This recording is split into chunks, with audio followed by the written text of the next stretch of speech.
can see me. Okay, I can see you, and I have hit record for our recording. There we go.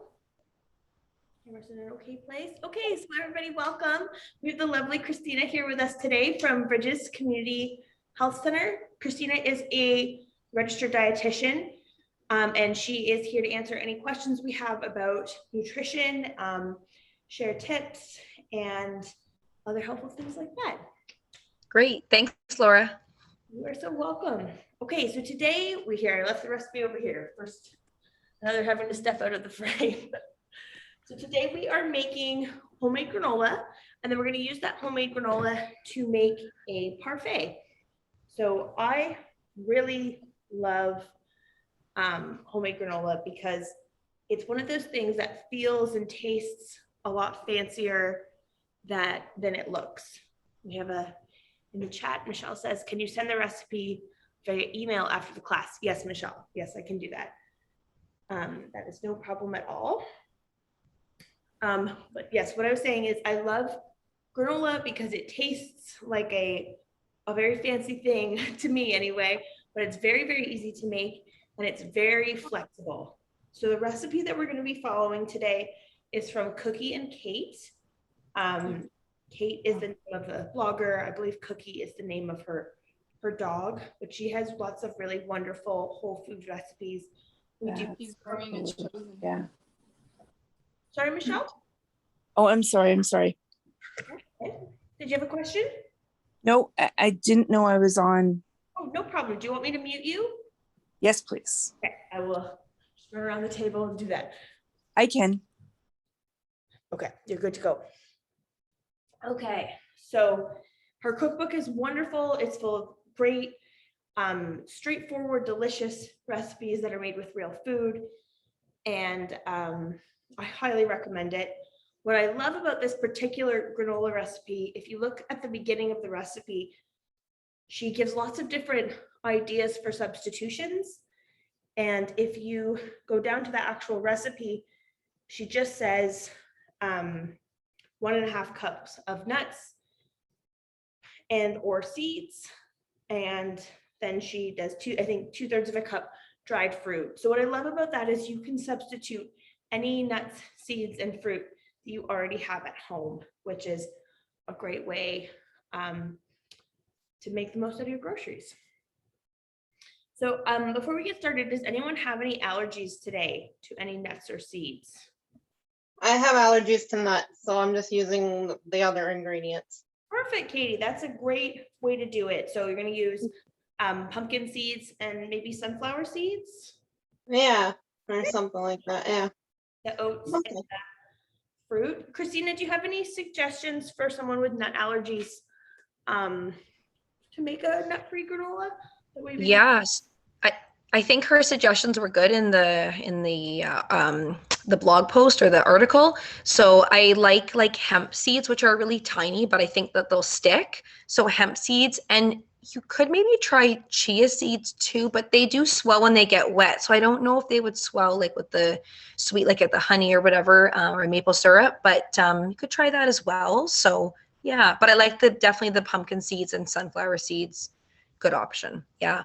I wanted to say one other thing, Laura. I was really excited to see that you picked this recipe. I haven't personally made it or tried it, but one of my clients last summer sent it to me and he was trying to make it, or he was making it, he was trying it, and he was raving and raving about it. And so I was like, oh, I'll try it eventually. And I, of course, haven't gone to it yet, but so I've heard it's a good recipe personally.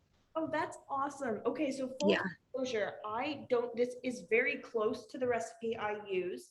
The one I use is by Gabrielle Hamilton, and it's from her beautiful cookbook called Prune, but there isn't an online version. So I went looking for one that was almost identical, which this one is. I think the only difference is the one I usually make at home is it uses coconut as well. And she actually heats the ingredients, which I realize this one doesn't. So we're just going to stir it today. But I just loved how flexible it was. I thought this is perfect for the pantry cooking class goals that we have. So, and I do have a batch made already over here. So we'll get our batch made. I don't have an oven with me today, but hopefully we'll mix everything up. You can pop it in your oven at home, and then I'll show you how to finish up by building the parfait. Sound good, everyone? Okay, awesome. Let's get started. So the first step would be to preheat your oven. So if you're at home, you want to turn your oven on to 350 degrees. Okay, great. Then we're going to take a large mixing bowl, and we're going to start with the oats. So I think she does call for rolled oats. So this is something I've noticed a lot using American bloggers and American recipes.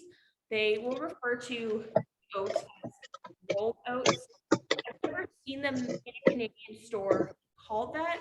The brand I usually see the most is Quaker, and they're called large flake oats, and they're in the yellow bag. And I believe that's the same thing. So the roll refers to the process they use to finish the oats, and they get rolled flat. So they're flat discs, basically. Yeah.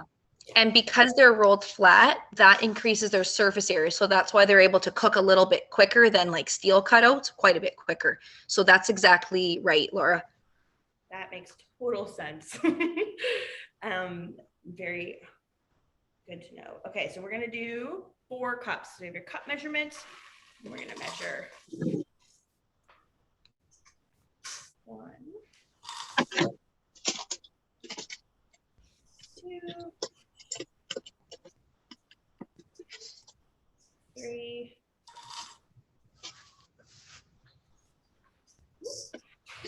4. And you'll notice I slipped a little bit there. This is a recipe where we want to be close to the measurements just so we have the right amount of dry to wet ingredients. But if it's a little bit off, it's okay. I love recipes like this, as you all know by now. So we now have a cup and a half.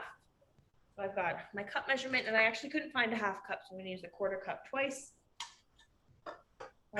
Raw nuts and seeds. So what I have here today, I've got pumpkin seeds, I've got pecans, sliced almonds, and walnuts. But you can use any combination of nuts and seeds that you like. So I guess I'll just use my quarter cup a bunch of times. Just have to keep track.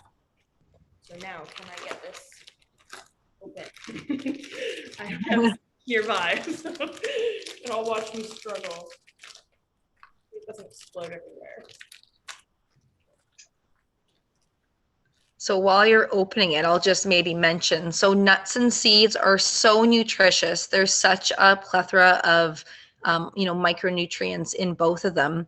And I always kind of like to point out with seeds, so seeds are the beginning of a plant, right? So think about all the nutrients that are encapsulated in the seed prior to it growing. So yeah, definitely using nuts and seeds in our dishes, such as granola or anything else, is great and really provides us with lots of micronutrients. Oh, Christina, that's so cool. I never thought about seeds that way, but it makes sense. Yeah. They're super nutritious. And you know what? A lot of people during COVID have been asking about like immune boosting foods. And so while there is no evidence that there are foods that boost our immune system, we know that there are nutrients that continue to support our immune system. And certainly a lot of those are found in nuts and seeds. So yeah. Another thing on nuts and seeds is that I find they tend to be pretty expensive, and you have to buy them in large quantities. So what I really love is to go to the baking section of the grocery store, and they have them in these smaller bags, and they tend to be cheaper. So I'm trying to think. The only one I've ever compared is peanuts, but I know that the chopped already baking peanuts tend to be a lot cheaper than the snacking peanuts. Okay, good tip. Okay, so I've got a quarter cup of pecans. I'm gonna do a quarter cup of pumpkin seeds.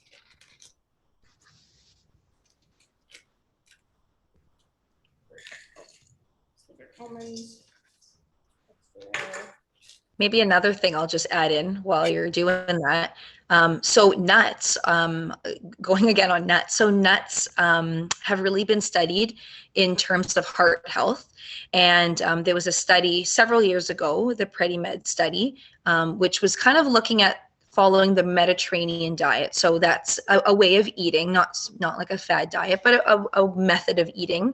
And they looked at a few different groups, and one of the groups ate nuts regularly. Unfortunately, I don't remember the exact parameters of the study, but they found that nuts were very heart protective. So again, great to incorporate nuts into our diet.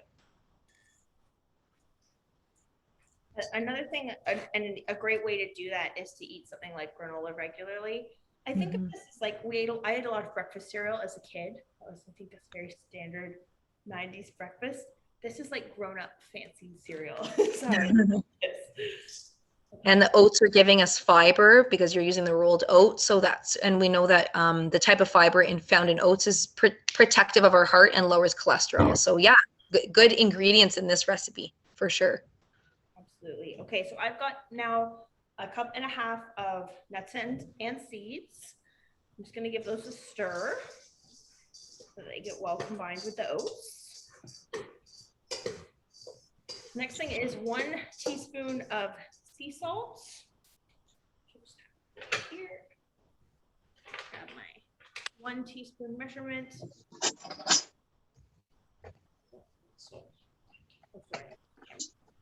Salt. In it goes. Then we need a half a teaspoon of cinnamon. So cinnamon is something, as you all know, if I can get away with not measuring it and just dumping it in, I will. But cinnamon, I find, is really overpowering. If you overdo it, it's important to actually carefully measure when it comes to cinnamon. Oh, I love the smell. Well, Christina, correct me if I'm wrong. Is cinnamon good for your heart too? Is that I don't know if I've heard that, but I don't want to say no. I know working in diabetes, I had a lot of people ask me if cinnamon lowered blood sugar because there was some stuff on the internet about that. And unfortunately, the science isn't strong enough to indicate that. So we shouldn't bank on that. However, there's definitely no harm in having cinnamon. So if you want to add it to your recipes, to your oatmeal, to your granola, certainly. I might have to check in on the heart stuff because I haven't heard that. Yeah. And you may have heard it maybe in relation to like diabetes and heart, like maybe it's kind of similar things you've heard. It could also just be a way to add flavor without adding sugar, right? Yeah, you know what? That's a good point. Not adding, salt and sugar for sure. Yeah, absolutely. So indirectly, it's good for our heart for sure. Love that. Okay, so I'm just going to set my dry ingredients aside, and we're going to move on to the wet ingredients. I'm going to use a separate bowl for that. And we're going to start with, okay, so the recipe calls for melted coconut oil or olive oil. I'm going to use my trusty neutral oil, my safflower oil. If you want to use a different oil, you can go right ahead. Olive oil is going to add, I think she mentions it in the recipe notes even, it's going to be more of a rustic flavor. Like it's going to be a little more savory. It's going to have more flavor than using coconut oil or another neutral oil that has less flavor. And we're going to start with, we're going to do a half a cup. This is a quarter cup, that's why I'm going to do it twice. You have a half cup measurement. I like the idea of using the neutral oil, like myself personally, but also in comparison to coconut oil, we know that coconut oil has a little bit more saturated fat than some of the other oils. However, someone may choose to use coconut oil for the taste or flavor for sure. But yeah, I would probably err with you, safflower, sunflower. I use canola. Yeah, for sure.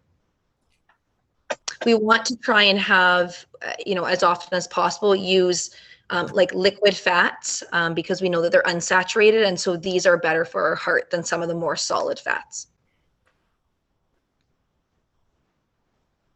Great tip. And then for the sweetener that we're going to be using today, we can use either honey or maple syrup. I'm going to use honey.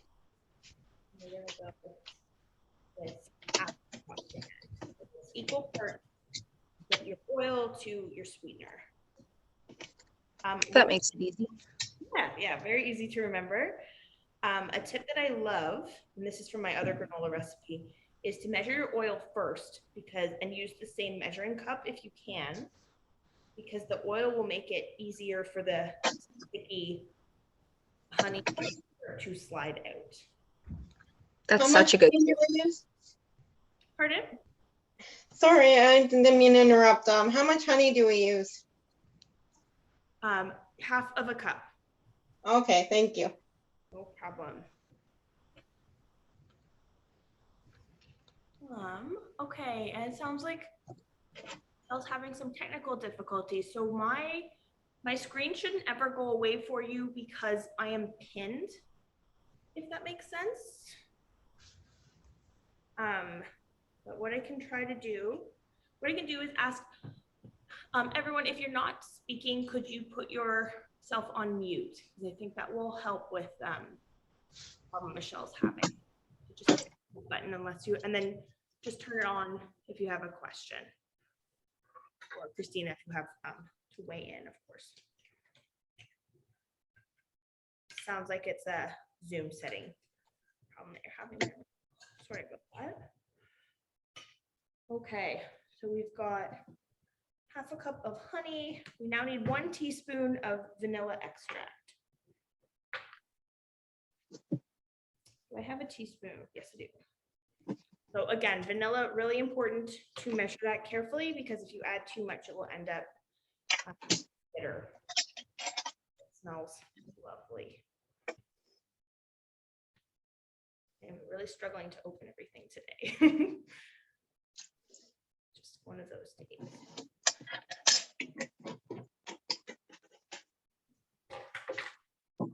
This is not. Got the top part off and not the bottom. Come on. I want it to explode on me.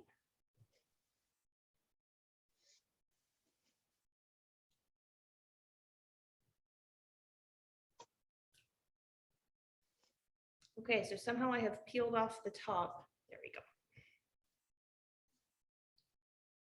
It's harder than it should have been. We need 1 teaspoon of vanilla. Here we go. Okay, we're just going to stir that up. We're going to mix our sweetener, our oil, and our vanilla.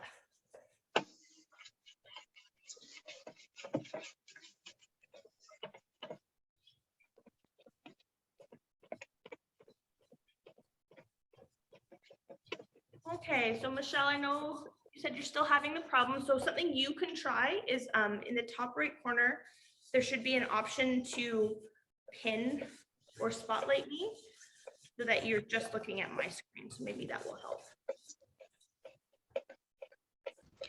Another thing that I did, Michelle, is if that doesn't work, click on Laura's little square, and then I think there's a pin button. Yeah, like add pin or something like that. Yeah, that should be right.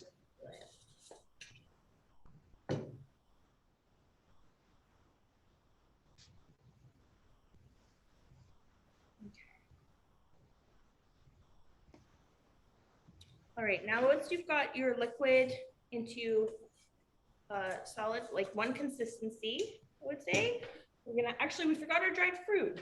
So let's go back, we're gonna add dried fruit. We need 1/3 of a cup. We're gonna put that with our dry ingredients. And dried fruit is high in iron. So that's a really, especially raisins and dried apricots. I'm not sure about craisins, but there probably is some too.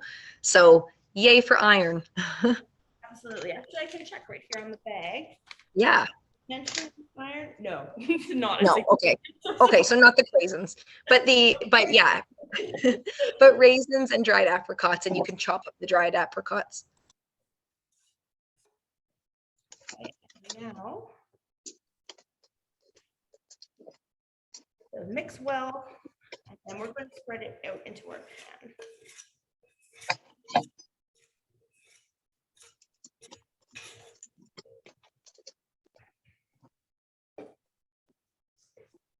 And you want to mix really well with this recipe so that everything is evenly coated. That's going to help make sure that your granola gets crispy and that you get nice chunks as well. Another tip, if you want lots of chunks in your granola, is once you take it out of the oven, let it cool completely before removing it from the pan, because that is going to help that the sugars kind of solidify and it'll keep bigger chunks together. So, but if you don't care about having chunks, then you can just take it out right away. That's such a good tip. I would totally want giant chunks. So Sometimes I'm too impatient and I ruin it for myself and I don't get the chunky granola. Okay. Like this one from that I already have waiting here. It's not very chunky, but that's okay. Okay, and then we should have done this at the beginning as well. So I'm going to use this tray. I think this is a 9x13-ish. And really important that we line our tray with parchment paper. Otherwise, those sugars are going to stick to our tray and not to each other. And then some of you might have seen this tip before. It doesn't make a huge difference, but I do think it makes a small difference. For parchment paper, I'm going to crinkle it up so that it'll lay a little flatter.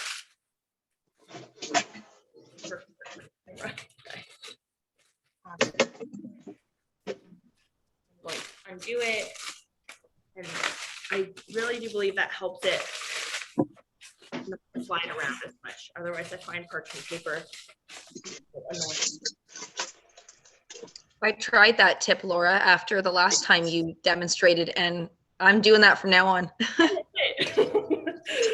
I showed it to my sister, and she didn't think it made a difference. So I have to give the caveat of didn't impress my sister, so it might not be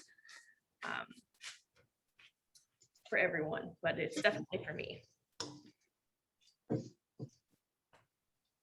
I'm going to turn this towards me. Just make sure I get all the goodness out of the bowl.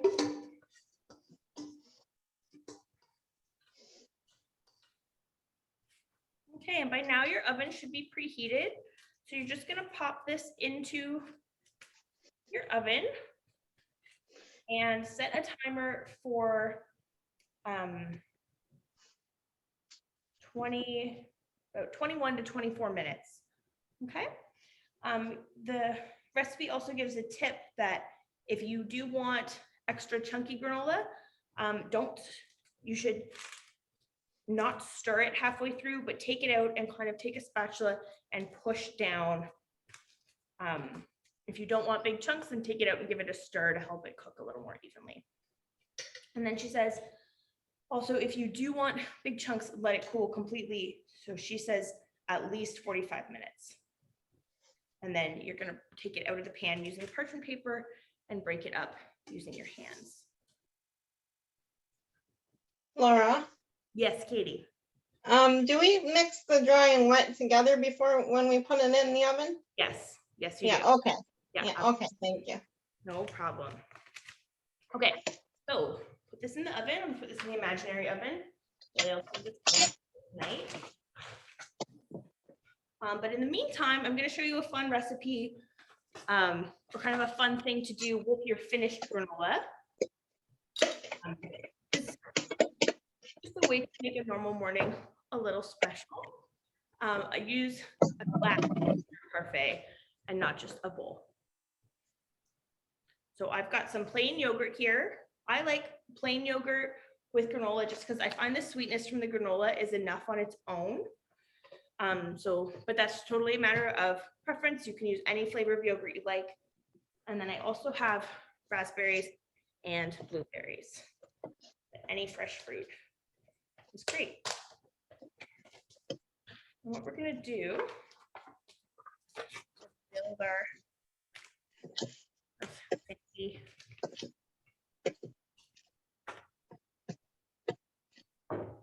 treat is, how do I want to, what spoons do I want to use for what?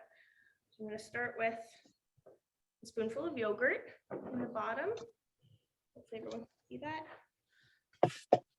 And then I'm going to do a spoonful, actually maybe two spoonfuls of granola. And I'm going to add some fresh berries. And then I'm just going to repeat that all the way up. So spoonful of yogurt, be a little bit more. Now you absolutely don't have to do this every day. I normally just eat the granola in a bowl with yogurt and fruit. But say you were having a party, or it was a Saturday morning and you wanted to do something a little extra special, taking the time to put it in a fancy cup and layer it does make a big difference. You're totally right about the appeal of food, right? So we're more likely to want to eat something when it looks really nice.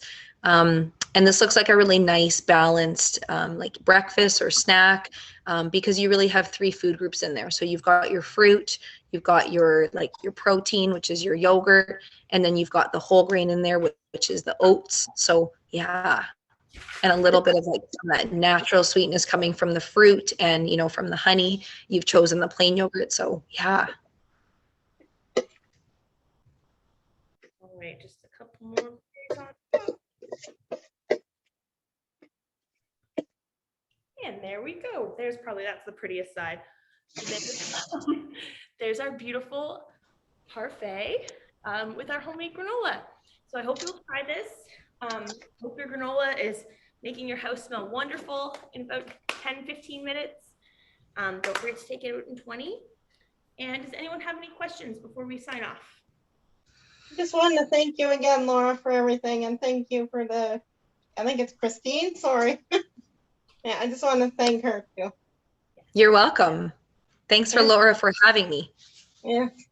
Thank you all so much for being here. I love cooking together, and I'm thrilled that even though the library's open, we're going to be able to still do these classes. Okay, well, enjoy everybody. Thanks again for being here. Bye. Bye.